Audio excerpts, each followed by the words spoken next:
Bueno, buenas tardes para todos y para todas. Mi nombre es Ariadna Ferrer y junto con mis compañeras Jamie Joana Díaz Santoyo y Valentina Pérez Reyes y nuestra profesora Luisa Fernanda Gaitán Ávila, les vamos a presentar hoy los resultados de nuestra investigación acerca de la inclusión laboral a partir de las prácticas organizacionales y los imaginarios sociales de los trabajadores en Colombia.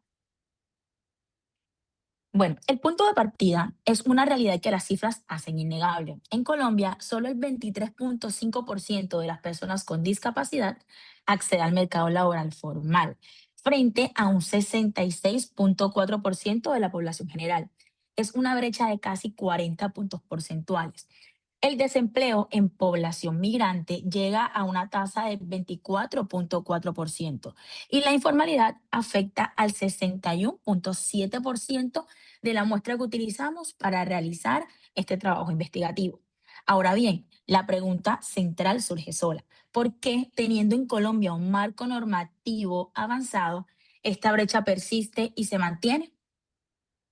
Nuestro objetivo con esta investigación fue muy claro: identificar las prácticas organizacionales y los imaginarios sociales asociados a la aceptación de la inclusión laboral en trabajadores del sector privado colombiano, así como los factores que facilitan o limitan su implementación. El estudio se ancla en tres pilares fundamentales. Primero, la inclusión laboral. Es importante entender que incluir no es homogenizar, es valorar la diferencia. Segundo, los imaginarios sociales. Son representaciones colectivas que condicionan la percepción sobre las personas vulnerables. Tercero, los programas de responsabilidad social empresarial. Es importante entender la inclusión como una ventaja competitiva. Y por último, y cuarto punto importante, la gestión de la diversidad como ventaja competitiva y ética. Se requieren políticas formalizadas, liderazgo transformacional y sistemas de seguimiento. Diferentes investigaciones, mientras realizábamos nuestra investigación, coincidían en un punto importante. La informalidad, la discriminación y la débil articulación entre empresa, Estado y academia son los principales obstáculos. Eso nos llevó a buscar una evidencia empírica desde el interior de las organizaciones. Ahora le doy la palabra a mi compañera Jamie Díaz, quien presentará el diseño metodológico, los resultados y el análisis de cada una de las dimensiones que utilizamos en nuestra investigación. Buenas tardes, es un honor compartir con ustedes los hallazgos de una investigación que surgió de una inquietud concreta.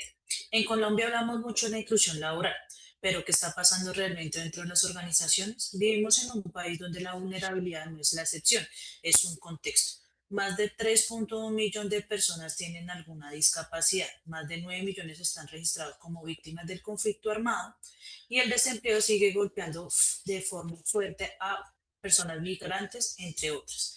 Frente a esta realidad, la práctica de inclusión en el sector privado sigue siendo en su mayoría reactivas, informales e individuales. Para poder tener un mejor contexto, adoptamos un enfoque mixto donde evaluamos el contexto cualitativo, diseñamos un formulario donde utilizamos la escala EPAI. La muestra fue tomada a 81 trabajadores del sector privado, donde esta muestra surgió entre Bogotá, Huila y Cartagena. El 59% fueron mujeres encuestadas. En el segundo contexto cualitativo realizamos una entrevista semiestructurada a una líder organizacional del área de talento humano, donde se vieron en 8 subcategorías. Estas las explicaremos más adelante. En las 6 dimensiones que hablamos del EPAI, espérame, te devuelvo un poquito, Ariana, por favor. En las de EPAI hablamos de actitud y creencias, conocimientos y sensibilización, disposición y acciones inclusivas, percepción de barreras y facilitadores, comportamientos y conductas observables, factores personales y contextuales. Siguiente, por favor. Dentro de nuestra metodología tenemos las categorías emergentes donde el análisis cualitativo se divide en seis: el enfoque humano y emocional, dependencia de liderazgo, inclusión selectiva, centralización de la sensibilización, inclusión, impacto familiar, inclusión como ventaja de competitividad. Dentro de estas 6 análisis cualitativos tenemos tres que pues resaltan entre ellas. La primera es la inclusión pues afectiva o selectiva. Cuando hablamos de esta es que en las empresas llegan líderes que promueven el tema de inclusión laboral. Todavía en Colombia, como lo dijo mi compañera Ariadna, estamos en una transición normativa que falta robustecer, donde todavía no es claro cuáles son todos los aspectos para la inclusión normativa. Entonces ahí sigue siendo como selectivo de acuerdo a la persona que lidere este tipo de programas dentro de las organizaciones. En Colombia nos encontramos en esta transición como normativa como la Ley 2466 del 2025 y la reforma laboral en el artículo 15 y 16 nos habla de eso, de inclusión laboral. También hablamos de inclusión selectiva, devuelve Luis, hablamos de inclusión selectiva cuando las empresas como aún desconocen qué tanto o qué tanto abarca la inclusión, entonces solo hacen contrataciones con personas con discapacidad física. La contratación a víctimas de conflicto armado, personas con discapacidad en temas psicológicos, migrantes y entre otros, aún todavía se encuentran en falencias, porque todavía no está estructurado dentro de las organizaciones. Y por último, sí se ha hablado dentro de las organizaciones y a nivel normativo, se hacen varias charlas, jornadas de inclusión laboral, pero no está estructurado, lo que reitero nuevamente, dentro de las organizaciones. Siguiente, por favor. Dentro de los resultados de la escala, también se percibió que el 86,4% de la población eh, evaluada, ellos nos indican que declaran que sí han, o sea, sí conocen el tema de inclusión laboral, pero no es que sea desde las organizaciones, es más por temas familiares o porque entre conocidos, amigos y compañeros se habla más de la inclusión laboral. Hay un 66,9% que sí lo conoce, que son empresas colombianas que ya están estructurando este tipo de programas dentro de las organizaciones. Hay una brecha bastante grande aún para que esta implementación sea un poco más robusta. En un segundo hallazgo también encontramos que los temas de sensibilización sí se están trabajando, pero no están llegando en totalidad a todas las personas dentro de las organizaciones ni hacen un impacto real dentro de las mismas, ya que esto es de algo individual que se vuelve colectivo dentro de las organizaciones. ¿Por qué sucede esto?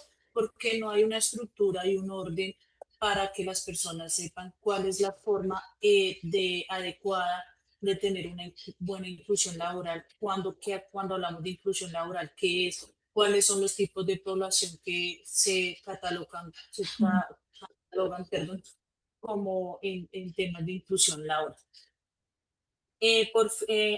Al finalizar, pues hacemos la recomendación central. Es muy clara, la inclusión laboral no se debe basar en personas, sino en un sistema.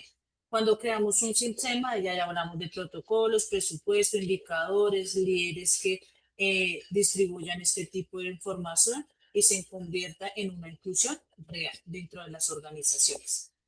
Gracias. Ahí sigue mi compañera Valentina. Listo. Cerramos con la discusión por nivel de percepción, que es el EPAIL, discusión y las implicaciones. ¿Listo? Entonces, distribución por nivel de percepción EPAIL.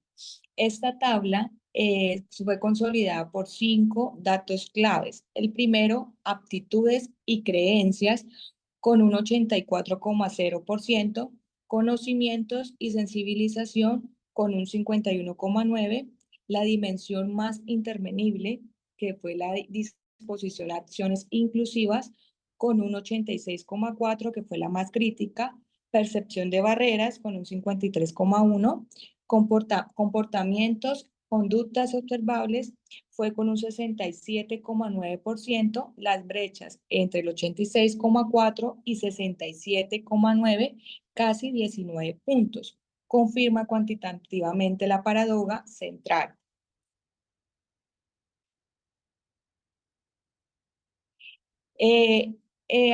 Hubo 3 hallazgos centrales primero, hubo unas brechas estructurales en todas las dimensiones, entre el 51,9% y 86,4% en nivel favorable. Segundo, inclusión sostenida en voluntades individuales, no en sistemas, sino que en inclusión simbólica. Y tercero, hubo oportunidades concretas en conocimientos y percepción de barreras, especialmente entre participantes con mayor nivel educativo. La paradoja aptitud-comportamiento no es una responsabilidad de los individuos, es falta institucional. Las organizaciones no han creado el sistema que habilite la inclusión más allá de la buena voluntad. Cuando el líder comprometido se va, la inclusión se va con él.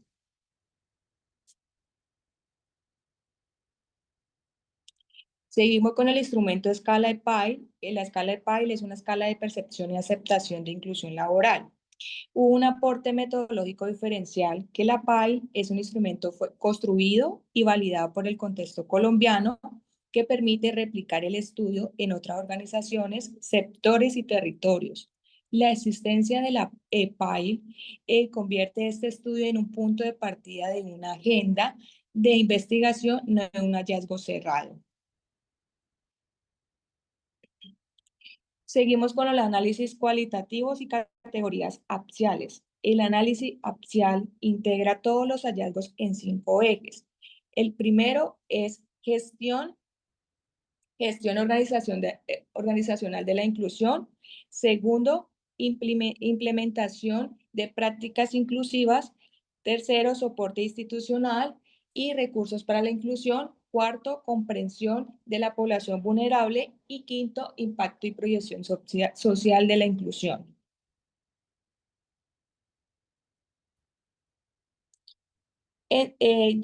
Para dar cierre a nuestra presentación es importante 4 implicaciones.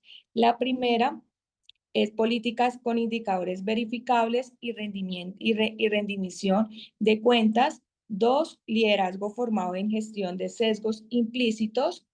3, sistemas institucionales independientemente de personas específicas. Y cuarto, y por último, articulación de Estado, empresa y academia. En síntesis, la inclusión laboral en Colombia no es aún un sistema, es una intención y convertirla en sistema es la tarea urgente. Muchas gracias al 4º Congreso Internacional Multidisciplinario y a ustedes por su atención. Quedamos atentos a sus preguntas. Muchas gracias.